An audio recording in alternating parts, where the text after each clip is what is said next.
Hello, my name is Michela O'Connor Abrams, founder of Mocha Plus. Welcome to our Collective Conscience series. We created this series for you to bring together great minds from around the world on myriad topics that we hope will expand your mind, will challenge your current beliefs, and give you an opportunity to be inspired with every video. Enjoy. Good evening and welcome to Collective Conscience. I'm Shelley Tatum Kieran, partner at Mocha Plus, and we have a treat for you this evening. I'm so thrilled to be to have Liz and Michela joining us, and they're going to tell you so much about their friendship and lifelong connection. And they're just a wonderful pair to behold. So I'm thrilled that you all could join us. We are thrilled. So without further ado, I'm going to throw it to Sanger, California, and Michela O'Connor Abrams. Thank you, Shelley.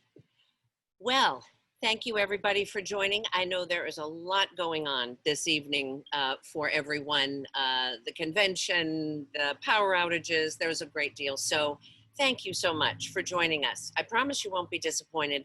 If you love sitcoms, if you love Green Acres, if you've loved, I don't know, there are so Thelma and Louise. Thelma and Louise, absolutely. Things that you can think of. So we are here broadcasting from Hudson Farms in Sanger, California. I have known Liz Hudson since 1975 when we went through sorority rush together at UCLA, and then migrated to San Luis Obispo, to Cal Poly, and the rest, as they say, is history. We have been friends for this September, 45 years. And the thing that is so magnificent, other than who she is that we couldn't be more different in terms of where we were raised, how we grew up, the ways in which we learned what we learned. And that very fact has not only enriched our friendship, but frankly, for me, as a person, everything that I know that I would never have known had I only fraternized with and been friends with people from Los Angeles and San Francisco and the metropolitan areas, I wouldn't have known or understood the things that I understand today. The one thing I must tell you that I understand completely is the heat is real. It's about 108 right now as we're in the field. So the glistening is not from some cameras or those ring lights. It is the good old fashioned sun and sweat.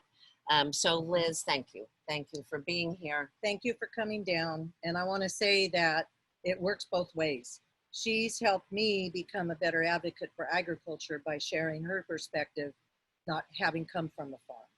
And so it definitely works both ways. I've learned more from you than you'll ever know. Oh, well, I think the contest goes the other way, but that's just my thought, because the things that we learn from our urban environments and our cities, it's almost innate, because if you love music and culture and the arts, right, then the city has myriad ways in which to experience that.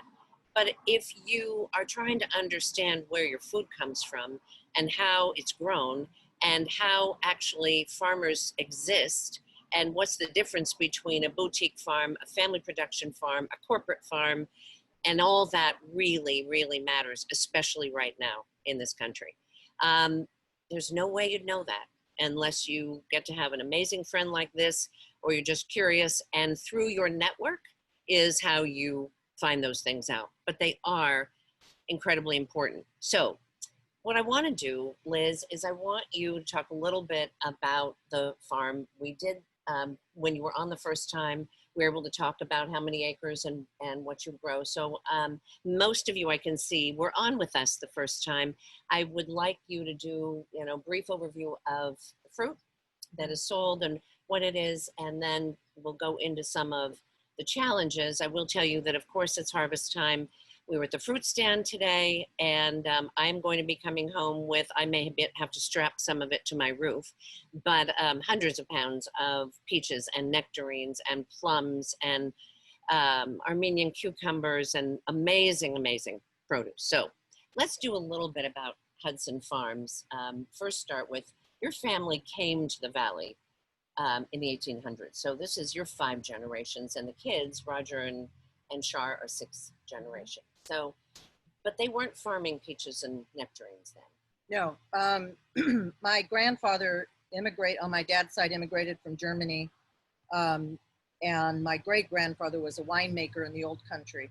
So when he came over here, they were able to plant grapes, and then he became a winemaker at a local winery, Henrietta Rancho Winery up in the Sunnyside area of Fresno, years and years, well, decades and generations ago.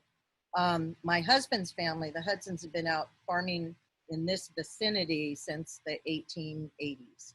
So they've been here a lot longer than the Hallemeyer side, my side of the family. And Earl has always farmed. In our married life, we've always farmed tree fruit. We did have table grapes at one time.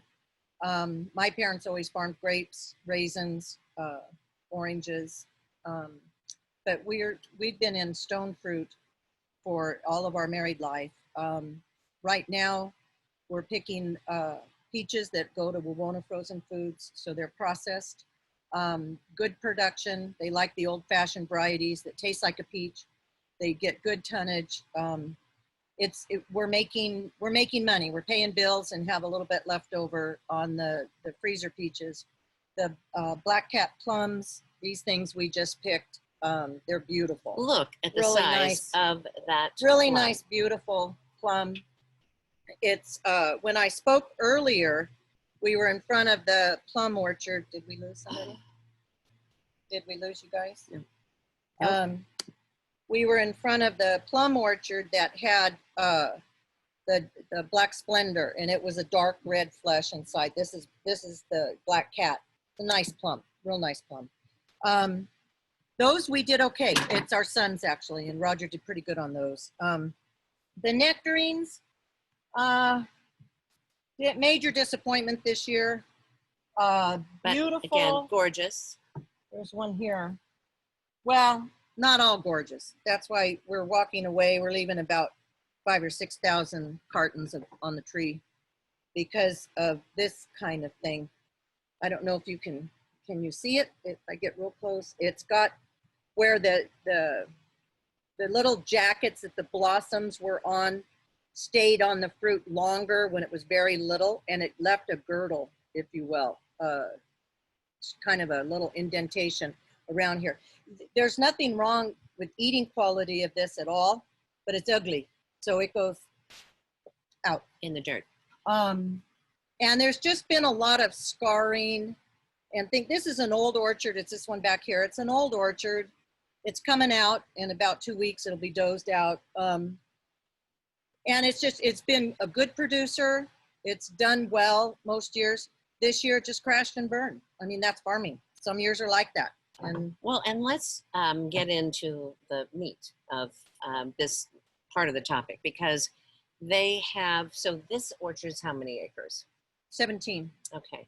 So what happened last year was something similar, where because, as Liz explained in our first Zoom with Collective Conscience, the farmer is the price getter, not the price setter. Yeah.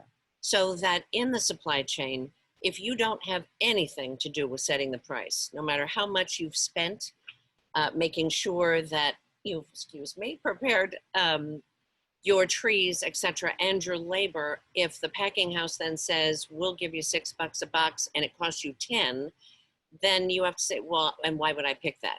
And then the next thing we talked about is, well, then if you can't, can you just let gleaners come in with food banks and pick everything? Well, no, you really can't, because of the insurance issues of how you get on the top of these trees and pick the fruit. And then what would happen if somebody picked a fruit up off the ground, which is not allowed, because it's not about dusting or washing it off. It could have any number of things that then they would be liable for. So when she says we're dozing it, means they're bulldozing those acres with the fruit on it. And it's kind of heart-wrenching, and she's just a more of a stoic person than I think. But as I come here often and see then the different trees go down and have to be replaced with other crops after all these times, it's hard, because when you look at something that gorgeous, but because of this groove, because of the girdling she talks about, then it's not allowed to be sold. It's not considered A1. And therefore it's, they can't really farm it as a business. Otherwise they would be in the nonprofit business the rest of their lives until they didn't have their land anymore. So that's the really tough part. And when we talked about then why is that? And this is why family farms, production farms that feed 71% of the nation are in trouble. Because if you can't set your price, and then the people who do say, for all you've put in, not our problem, you'll get this back, even if it costs, we'll give you 6 and it costs you 10. And that's just the way it is. So that's not sustainable. It is absolutely not sustainable. And then what happens is those farms get bought by the corporate farms and the rest is history. And yet we all in the cities and our media constantly talks about, well, the corporate farms and, it's mass production. And what about the pesticides, even if they say it's organic? And what do we do? Well, what we should do is try to figure out how to fix the supply chain, be able to have something more sustainable for the family production farms so that this isn't an entire movement that then changes the entire complexion of California from feeding 71% of the nation to something that is much, much smaller. I think the data point you gave me, and as actually underscored by an old farmer that I met with yesterday on my way in, who I've known through Liz, and his son is on the Zoom, and he said, it's kind of impossible to do it. He said, we grew 80% of the raisins for this country, or for the world, right? 80% 40 years ago, and now it's 18%. So you don't find raisin farmers here anymore. We import all those. Anyway, we could go on, Liz, but I think that... Yeah, and I want to emphasize too that... I'm just going to have a sip of my... We need, and I said this on the last salon, we need all kinds of agriculture. I don't think we want to have just family farms. I don't think we want to have just corporate farms. I don't think we want to have just organic farms, just conventional farms, just holistic farms. You want to have a variety as a consumer. You want to have the choices that you can make. If there's a certain kind of way a farmer grows their product and you support that, the philosophy, or you like the product they're growing, and then you, by a consumer, you make that choice by your purchases. And, California, one of 5 Mediterranean growing areas in the world. We feed the nation, we feed a big chunk of the world. And we can't do it if everybody, you cannot take something as diverse as California agriculture and make it a cookie cutter that every farm needs to be like this. No, we need it all. We need it all. We got a job here, we've got a resource here. Yeah, it's hot as hell, but it allows us to grow 400 different commercial crops in Fresno County alone. And it's because we have these hot days. But we have a nice long growing season and we're able to produce a lot of different things. Is it too hot? Yeah, There's some things that are, some crops are wilting as we are, the humans are, the crops are too. They'll recover. But it's just, we do need to embrace the diversity of agriculture, no question. Okay, so let's go to the next thing. Does everybody know what this is? Can you see it? All right, so since we don't have everybody's unmuted, and there'll be a grand chorus perhaps, but this is an almond. I always thought it was pronounced almond, but Liz informed me many decades ago that no, it is an almond until you shake the L out of it. Okay, so this is the husk. This is the hull, yeah. The hull. It looks like actually looks kind of like a shriveled up peach, if you can look at it. And then that inside that is the shell, and inside the shell is the nut meat that we eat. Okay, so this little guy has been right out of the field. Really wonderful, has been vilified for quite some time. Because of what? If everybody could raise their hand or write on your screen, you'd say water. And that this is the water sucker. And the truth of the matter is, and Liz wrote about this, we talked about in the last salon, albeit briefly, but I thought that it really bears mentioning again, because the truth of the matter is many of the acres that are being replanted are going into almonds. We have, these are our neighbors. I stole these from his orchard. He's just shook the trees. They'll lay on the ground. Then they'll come along with a sweeper and they'll push all of the almonds that fell up right under the tree. They'll push them all together in a windrow. They call it a windrow, just a single line down the furrow. Then they'll come with this big old, like a vacuum, and it'll pick up the almonds, the husk, the hull, the shell, and the nut inside. They'll pick all of this up and they'll put it into like a gondola, and that'll take it to the almond processing plant, where then it'll separate the hulls out, it'll separate out the shells, and it'll separate out the nut meat. And the neat thing in agriculture, we try to reuse everything. Nothing goes to waste. And these hulls is good cattle feed.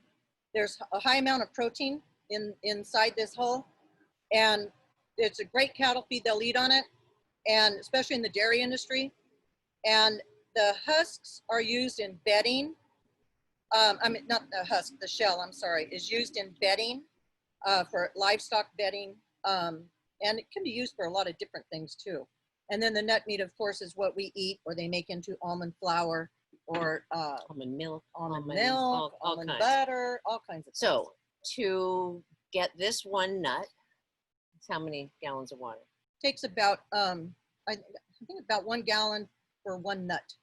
And for a peach? 14 gallons for a peach or a nectarine. Okay, so A walnut's about 4 gallons for one walnut. So it just takes, it flat out takes water to grow our food, period. so when somebody says to you, oh God, you know, I hear that California's planting more almonds and taking out their tree fruit, part of it is the economy of what we just explained, but this is the part of getting to know people who this is their business and have the facts. So you heard how many, that nothing is wasted in this at all. And we're talking about less water for more product than the peach. So the peach is fresh, frozen, or dried, right? And the almond is the nut and the husk and all of these things. On the almond, they're predicting a bunker crop this year, a major record breaker. So the price of almonds was around $2 a pound, $1.75. Now it's down to about $1, maybe $1.25 a pound. So there's not going to be the money to be made in almonds this year. But the only reason that we have planted almonds, we're coming back in the almonds in this field, and we have another field we're planting almonds too, is there's not much labor in it. This orchard, you have crews out here all winter long pruning. Then when the fruit sets, you're coming in and you're thinning, so you're spacing the fruit so you get a nice size peach or a nectarine and not a lot of little ones. That all requires hand labor.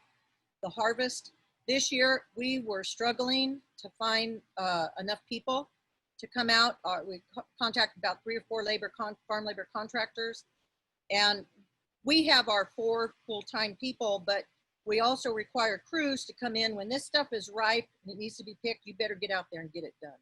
And so if you can't get the people out there, the fruit will hang on the tree a little longer, go soft, and you've lost it.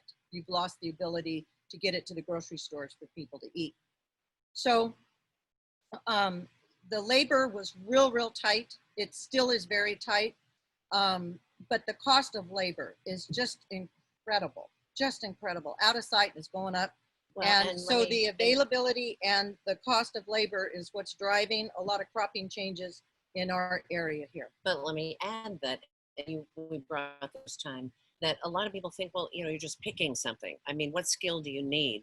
And it is technically classified as unskilled, but I think that Liz made it clear last time, this is most definitely skilled labor, that she could not do this without the crews that they get. You can't just have your kids come home from college and scale the trees and know what to do properly. So it is skilled labor, and this is the other issue.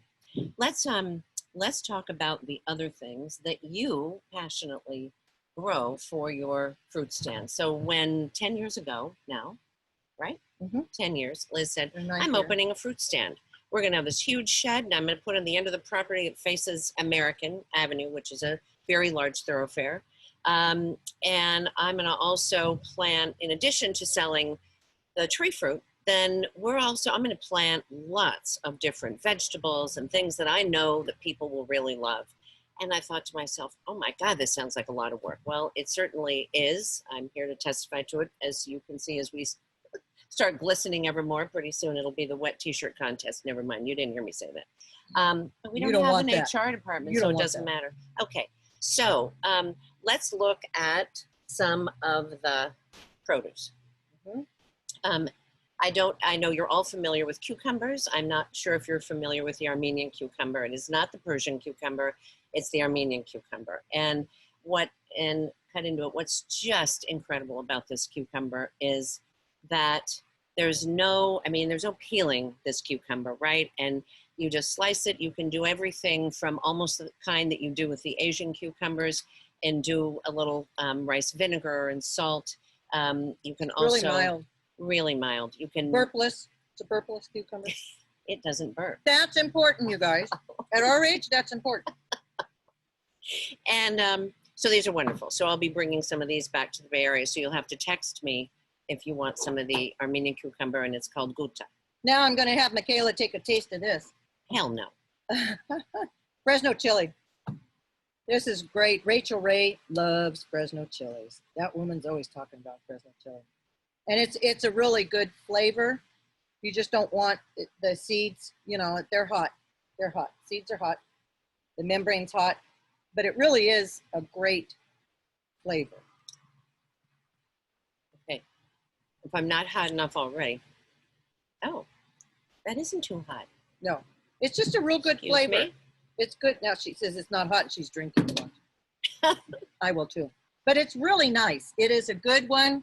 Great for salsas, great for all kinds of things. Fresno chilies, not real easy to find, but we sell a lot of them because they are hard to find. And that's why I like to grow things that it's difficult for people to find, because they'll drive out to Sanger from Fresno, Clovis, or wherever, and then come get it. Or New Zealand.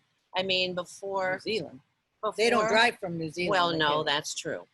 But before COVID, people would come out, and this is what kills me, people from all around the world who were coming to understand California's agriculture. Not as many Californians from all over, but people from New Zealand, Australia. You have people from all over. We do. Fresno County has a fruit trail, which is really kind of a neat thing. And it's just a bunch of us fruit stands. And people do come in. We get a lot of people coming in from the Bay Area and Southern California, and I love it, because they always ask the best questions. And they really want to know. They have a genuine interest in how their food is grown. And I think that's important.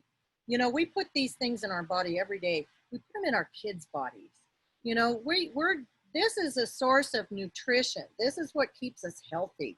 It also puts weight on us, but that's okay, only for those of us that eat more than we should.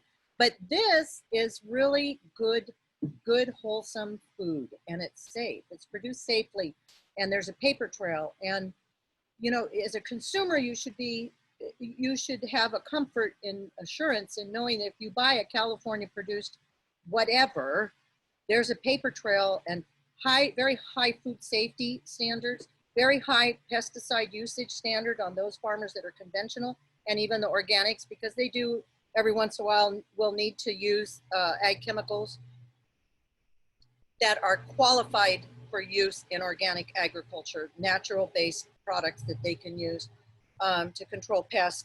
Last thing you want to do is lose your crop. But everybody should take pride in knowing that you really are getting a good, wholesome product. And it's what we do. And are we stupid for doing it? Yeah, probably. We're probably a little crazy for still doing it all these generations. But that's what we know. That's what we know. and our son and daughter-in-law and our daughter and son-in-law, they all farm with us. They each have 40 acres separately, but we all farm together, and we're all in it together. The one thing that's a little bit concerning as a California farmer is our son, year and a half ago, bought 40 acres of irrigated farmland in upstate Louisiana. It was affordable. It was irrigated. I said irrigated farmland anywhere in this country is going to hold its value. So he did it mainly for investment purposes, but he said, Mom, I need a place to land, because that's what I am. I'm a farmer, but I need a place to land when we're not able to do it anymore in California. And, you know, as I'm a farmer's daughter, farmer's wife, and now a farmer's mother. And that was a tough thing to hear, but I get it. I get it, you know, but it's really hard because a lot of our young, he's 30, 31, a lot of our young farmers, they're not seeing a real bright future in agriculture in California. It's very difficult to farm in an urban state. And, you know, we're going to hang on as long as we can. We may be the last of the Mohicans out here. Who knows? But we're going to hang on as long as we can. But I think most all farmers that I know of are looking for a place to land, you know, just because there's going to come a time when, you know, because of the competition for water, the competition for land, the excessive regulations that come down, it seems more and more and more. And a lot of people say, well, the federal government or the state of California, I gotta be honest, guys, the state of California is hard on its farmers. So I just throw that out there, that support your farmers when you go to farmers markets, when you go to the grocery store, ask the produce manager or look around, snoop around. I do that. Where's this from? Where's this from? You know, I try to buy California first or United States first, but if I want a tomato in January, I know it's coming from Mexico. That's okay. I got to have that tomato. Doesn't taste as good as what we're picking right now and eating, but if I need a tomato, by golly, I'm going to buy it. That's helping farmers somewhere. But well, everything we eat starts on a farm somewhere. I just really would like consumers to really pay a little more attention when with their produce dollar, food dollar, meat too, any food dollar, just kind of, you know, support our USA guys, you know? Well, one of the things, again, how many times we've had this conversation, Liz, and I'll talk to somebody who's making a dish and I'll say, oh, I can't find the eggplant, or, you know, and it's February. I'm like, well, that's because it's not in season. And when we were an agrarian economy, right, we ate what was in season. Now, there's all kinds of theories. I don't have any data to quote you right now, but that when we ate that way, when we ate what we grew, when we ate what was in season, we were a healthier population. That we not only knew our food, we were growing it for ourselves and that food for neighbors, for people in the markets, but we weren't trying to modify everything in order to have enough to have everything we wanted 12 months out of the year.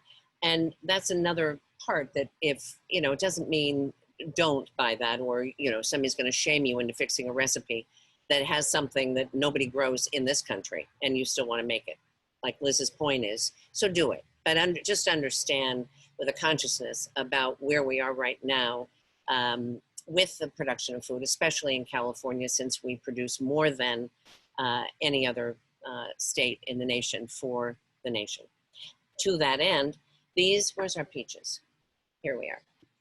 So peaches, so you saw, here's the nectarine, here's the peach. Liz, on Liz's Picks, has cobbler recipes. She has a lot of things that she makes, which are absolutely to die for. I do know one thing. If I lived here, I'd need the forklift to get around everywhere, because her baking and everything she makes with this is incredible. Another just interesting thing about peaches, so 17 states grow peaches. August Lady peach. Nice peach. Isn't that beautiful? Nice peach. 17 states grow peaches, right? So what was it, 2 years ago, North Carolina sadly got wiped out, right?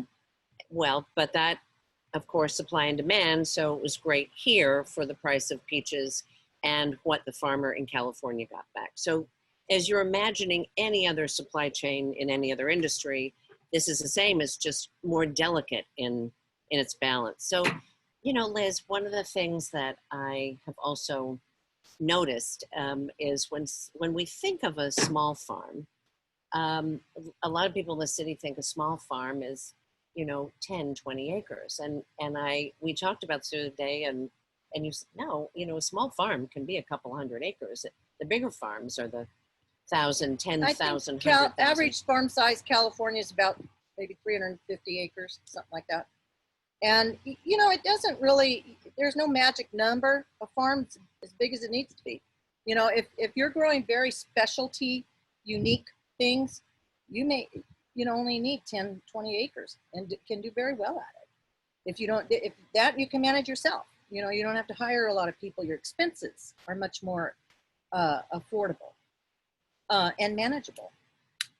If you're, I'm struggling here because I wanted to show you guys. Long story to answer your question. There's no magic farm size. Whatever, I always say whatever it needs to be. An almond and a peach are first cousins, botanically speaking. This is the pit. When you turn that pit over, and it doesn't open nearly as easy as the almond does, that shell, here's what comes out. Doesn't it look like an almond? That's the seed inside the peach pit. That's in there. Isn't that wild? But don't you ever eat this. Doesn't make you sick. But this is a peach pit that's inside the peach. When you go, if you take it, a nutcracker, you can open it up and you can see that seed. Just kind of trivia stuff. So. Okay, so speaking of trivia, cling versus freestone. Freestone, you slice it, it comes off the pit real easy, hence the word free stone. The pit is, we call it stone fruit. They call it a pit, whatever. A cling peach, it's going to be that fruit clings onto the pit more. The cling peach market is mostly your cannery peaches. There's some very good eaters on cling varieties, but freestone is usually what you get in the grocery store. Got it. So I want to take questions because I think I see a few here, Shelley, for Liz about the farm or anything else. If you have questions about our escapades of 45 years, it is family hours, so we can't say everything that we did. TMI. Yeah, exactly. But happy to answer some of them as properly as we can. Do we have one? All right. Go ahead. We do. Well, we have one comment from Regina, which is that raisins rule. And I'd have to agree with you, especially with shaved carrot. Regina, I got to tell you, I freaking hate raisins. I picked way too many grapes in my life, and I've eaten way too many raisins, and it kills me because my granddaughter absolutely loves raisins. So I get them out, and then she says, "Here, Grammy," and she puts one in my mouth, and I'm oh, yummy. Sorry, not my favorite fruit. But it put me through college, and it paid for my sister's wedding and my wedding. So, hey, what can I say? You know, it was good to us. So, well, tell us how you really feel, Liz, at all times. Well, you know me, Kelly. I don't hold back. Yes, I do. So, and just going back to initially when you were talking about the peaches and when you have, you know, peaches that are not pretty enough or there's a flaw in the peach and you then discard it. We have a question here from Terry who says, why can't you donate that fruit to hungry people? And can they set up a nonprofit branch to take that unsellable fruit and redistribute it right off the donation on taxes? I know it's not so simple, but there have to be ways to benefit the farmers and people who need the food. Good question. And there is. Fresno County has a really good food bank, and they work in partnership with the Fresno County Farm Bureau and a lot of the big packing houses and food manufacturers. And every year we do a really big, we used to do a big food drive at the fair. We're unable to do that this year obviously, but there's been a tremendous outpouring of support for the food bank. And yes, for many commodities, and right now, if you go to the food bank, you will see ugly fruit, but you'll see fruit that's very edible. It may not culls, but it'll be like maybe utility grade, or some of the other things they do. The packing houses and the growers do donate. We will, before we dose these trees out, I'll take some boxes down to our Hope Sanger, which is our homeless support group that we have in Sanger. I'll definitely take them some fruit. I do every year. The uncertainty is, you know, to have, and there used to be gleaners group, senior citizens and gleaners that would come in. They go in, especially on the west side, after they got done with melons or tomatoes. There's still a lot of fruit out in the field. They go and they glean. Unfortunately, we live in such a litigious society that if, you know, we have people on ladders out here and they were, God forbid, fall and get hurt. Even if they're signing disclaimers and things like that, the responsibility and the liability always falls back on the grower. And so there's so many uncertainties, it just makes it very, very difficult to have people come in, even, you know, like our Hope Sanger, have them send a crew out here and to harvest. I haven't talked to my husband about it, but I kind of already know the answer. We can't afford it if somebody were to get hurt. You know, so that's just one of the difficult things with farming. And I hear it, nothing breaks my heart more to see people especially in our rural communities, that don't have enough food to feed their families. In a state like this, excuse my language, is bullshit. We really need to help each other. But we all need to be able to, I mean, we don't grow it to give it away. We got to be able to get a little bit of a living out of it. And then when we're done, yeah, you know, I'll probably be out here picking it and taking it to Hope Sanger. You know, we've taken bins of fruits to the food bank. We do have a responsibility to help people. We have to help our fellow man, without question. But we have to do it so we don't lose Everything. Our business. Right. Does that make sense? I know it's not the answer. I know it's not a good answer, but it is what it is. It's the same question I asked her, I don't know, 20 plus years ago, when I first started to understand the decisions, the very hard decisions that had to be made on these farms and what they had to do, and the problem with it. I remember the first time I went to pick something up off the ground that looked so beautiful. She said, don't touch that. You can't, when that hits the ground, I don't care how beautiful it was, you do not touch it again. Because it isn't about dusting it off. You don't know what happened in that furrow. You don't know if there's coyote, you don't know. It's the food safety. It's food safety standards that we have today. You have to let it go. You have to let it go. Yeah, if food hits the ground, you do not pick it up, put it back in that bin. Because if there's a potential for contamination, last thing you want to do is contaminate food or give something that's not wholesome or healthy for people. Okay, so you can see, actually, before I get to the next question, that Liz is very knowledgeable and she's a straight shooter.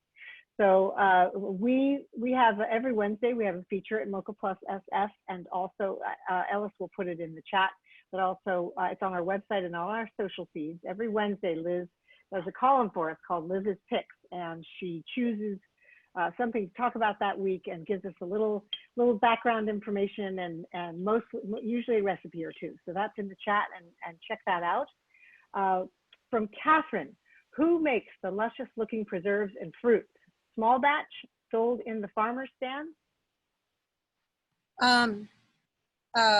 You mean at our fruit stand? Or you must have seen our social, I think, maybe, Catherine. Yeah, she did. Today we posted a lot of pictures she of. Makes it all. I do. A friend of mine, Annette Paxton, she's a master jam maker. She always makes a bunch for their church bazaars and the fundraisers. And this year, her church bazaar got COVIDed out, so they couldn't sell her jam. I made a bunch we opened the season June 15th, and by that, open on Monday, by Thursday, I called Annette and I said, Annette, you won't believe this. I said, I need more jam. And she goes, oh my gosh, she goes, I have 100 jars here that can't sell because the church thing's not gonna happen. I said, bring it out, we'll sell it. So between Annette and I, so far since June 15th, we sold over 400 jars of jam. And it's fun, I love it. My daughter-in-law Emily's in helping on the stand on Tuesdays. That's kind of my jam making day. And so the question too was on making, was it making several batches or making double batches? Small batch. Small batch, yeah. No, you know what? I don't know how Smucker's does it and some of the commercial guys, but you can't do a double batch of jam. I haven't figured out how to make it work without it having set failures or just not tasting good. So each batch, I get 7 jars of jam, 7 or 8, plums maybe 10. And that's what I do. And Catherine, Well, Smucker's, and everybody, I'm going to have that after Labor Day when she's able Yeah, to make I'll have more more jam, and she'll kitchen have time. the fruit and kitchen time. So through Mocha Plus personal delivery out of Mill Valley, you'll be able to get amazing jams of all kinds. I'm going to cut and freeze a whole lot of these nectarines because this variety last year after we got done harvesting, a lot of them hung on the tree, and I went and I picked a bunch and I made jam, and I guess it was pretty good. It got a best of show at the fair. So it's good fruit for good jam. So Smucker's doesn't hold a candle to you, sister. I've had your jam. It's delicious. I keep giving okay. away I get for it because you can not only think about it on toast, but glaze your pork tenderloins and reduce it for wonderful different glazes for chicken and lamb, and pretty amazing. Don't be afraid to try it. I'm self-taught. I wasn't in with the kitchen with my grandma. I was out with my dad on the tractor and goofing out in the shed. I didn't want to be inside. And so I never learned how to do a lot of kitchen stuff from my grandma. My mom was always busy doing something else, so she never made jam. So I just got a box of pectin. I read the instructions. I said, well, I can do this. So I just started about 9 years ago, and just got a little more confident, I think, in my ability and a little more experimenting. And it's kind of fun. So. Okay, well, we have a question from somebody by the name of Victoria Tatum Wilson. And that's right, we'll see what she has to say. But she says, just at the end of her question, she says, by the way, you two look great in the 108-degree heat. So I just thought I'd give you that preface. Thank you for being here. How much do you have to draw from a well? Okay, yeah, there you go. How much do you have to draw from a well in a dry year like this? And do you get any water from the Central Valley Project? Good question, Victoria.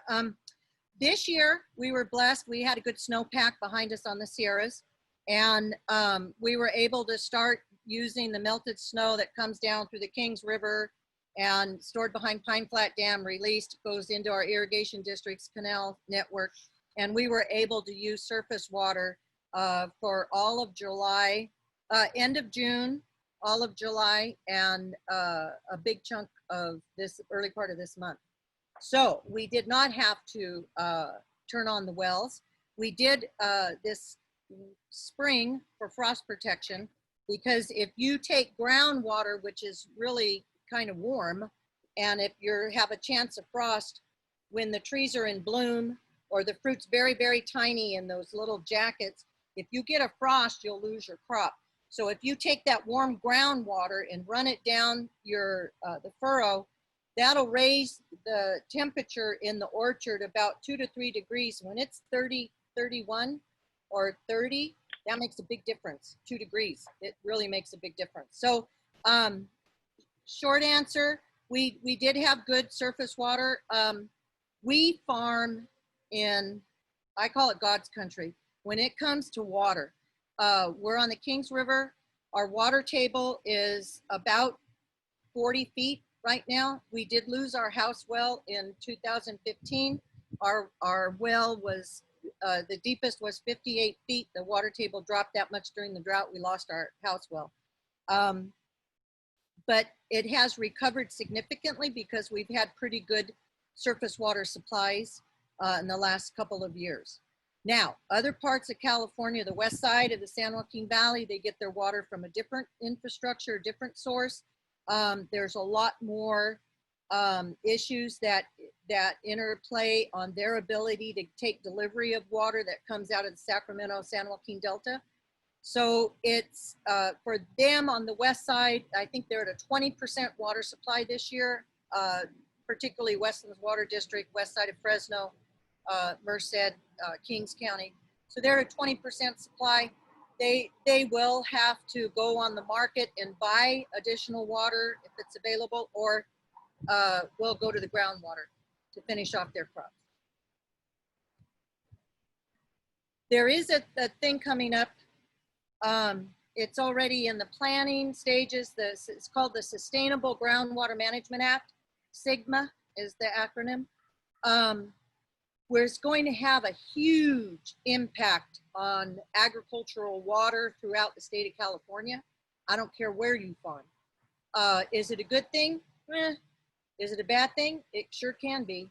The one thing that's trying to do is to make our areas here sustainable, meaning you can only pump out as much water from the underground aquifer that you can replace with surface water to keep that balance.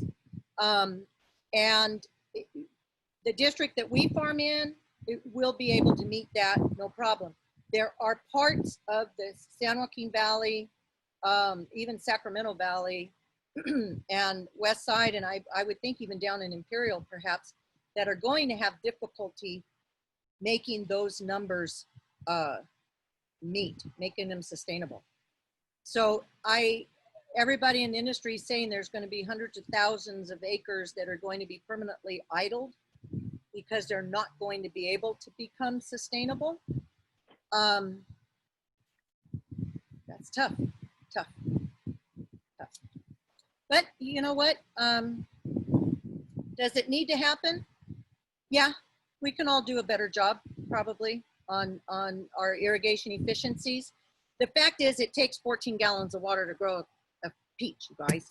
You know, it takes 1 gallon to grow one of these almonds.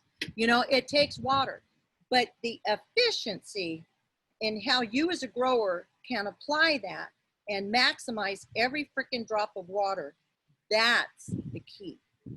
So that's where everybody's working with the micro sprinklers, the using drones to go overhead to see where there's a weak spot in the field that maybe became because of inadequacy and a uniform water irrigation uniform, how even that water has been applied. I mean, there's the technology, and there's so many jobs in the future that are going to be, if California decides it wants to keep its agriculture, so many jobs in the future that's going to be so important on the technology. And farmers, especially Roger, the younger farmers, they'll embrace it. I'm so old, you can't teach this old dog nothing. And I get mad with Michela on computers. She'll say something, and I go, what does that mean? I don't even know what some of this verbiage means. But the young ones, they embrace it. They embrace it. They like to take their phone and they'll go, poo, poo, poo, I just changed the water on the oranges. You didn't even go out in the field. No, I just did it on the phone. Okay. Another question, Shell? Yes. Why does California, Anita asks, why does California impose so many regulations? Will deal work? Sorry, yes, that's it. Because they can. No, I will say this. I think, and God bless you guys for doing this, the collective conscious. And I've learned so much from your speakers on subjects I didn't even know what the subject was. You know, and I get on and listen, I go, oh, wow, that's really cool. I had no idea. God bless you guys for tuning in tonight, because there's a lot of other things you probably would rather be doing. But to learn about a little bit more about what we do, how we farm here in California. We a huge information and understanding gap, and I blame a lot of it on agriculture. We're our own worst enemies sometimes. We'll preach to the choir all the time, but come time to talk to somebody who we may disagree with on environmental issues or food safety issues or something, they say, well, you need to do this. Well, wait a minute, that's not something that's practical to do in the field, because hey, grow this in dirt, you guys, help us out, you know. And sometimes ag, we just have a hard time of expressing ourselves so that people can understand. And I've always said, if I can get people to say, you know, Liz, I never thought of it that way before, then you open the door a little bit that maybe they might want to learn a little more, you know, and explore it a little bit. Our food is so important. You know, there was a saying, went back, that hungry nations kill their rulers. You know what? We want to be able, I believe, we want to be able to always be able to feed ourselves. I don't ever want to depend on a foreign country for something as important as what I put in my body and my kids' body. You know, and we have the resources here. California does, there's a big disconnect between a lot of the electeds in our urban areas and what we do out here, and they'll introduce legislation which may become a rule or a regulation, and okay, we gotta live with it, because we don't have the votes, we don't have much of a say in Sacramento. Well, and did that kind of answer your question? But, and I think to the point of one of the things that I learned so much, I'll say, Liz, I just read this. What do you think? She said, oh, Michela, it drives me crazy. And then she'll tell me 3 more facts about something and why the way in which it was phrased wasn't. So the communication is really critical. And thank you for being so kind about collective conscience. But that really is our core purpose. If we can, from everything from agriculture to neuroscience to travel to a new parallel universe, who will be back next week with us, Ames Demetrios. That's the idea. And Shelley and I are totally committed to being able to open that door for you in all of these subjects, so that if, no matter how old you are, not even you, since we're the same age, stop with the old. 63. Okay, thank you so much. I had told somebody on Hey, here I'm proud to be here this 51. long. Like Earl said, if I had known I was going to live this long, I would have taken better care of myself. Anyway, that's the whole purpose, and I know we're at the end. Okay, one thing. Can I say, Shelley? Can I say a bad word? You're talking to me. I mean, what do you think I'm going to say? Okay. A lot of what I said tonight, hopefully you saw as fact, but there are some of Liz's opinions. And I want you all to know that opinions are, excuse my language, are like assholes. Everybody's got one. Okay? So take it for what it is. I see some of you laughing. I hope I didn't offend you guys. But straight talking, just talking straight. Oh, I love it. I have more of these euphemisms, you know, so many from Sanger. Anyway, everyone, thank you so much for joining us. Thank you for coming. Very seriously, I will be coming home with a lot of fruit. I have a few people who couldn't be on tonight who said, you know, you can please bring me 20 pounds of peaches and 20 pounds of nectarines and 50. So we'll be doing that. Don't get me mixed up with those people, please. If any of you want to come down, Michela can get you my information. Just give me a call. We close on Labor Day. So even if we're closed and you're coming through the valley, give me a shout. If we got fruit on these trees and these haven't been dozed out yet, let me know, and we'll come out and pick you some. And the jams, for those of you who live in Boston and New York and Chicago and Texas, I see on tonight, we can mail those, wrap them in nice bubble wrap. But thank you so much for being on once again tonight, Liz. Thank you guys. Thank you so much. Thanks, and ladies.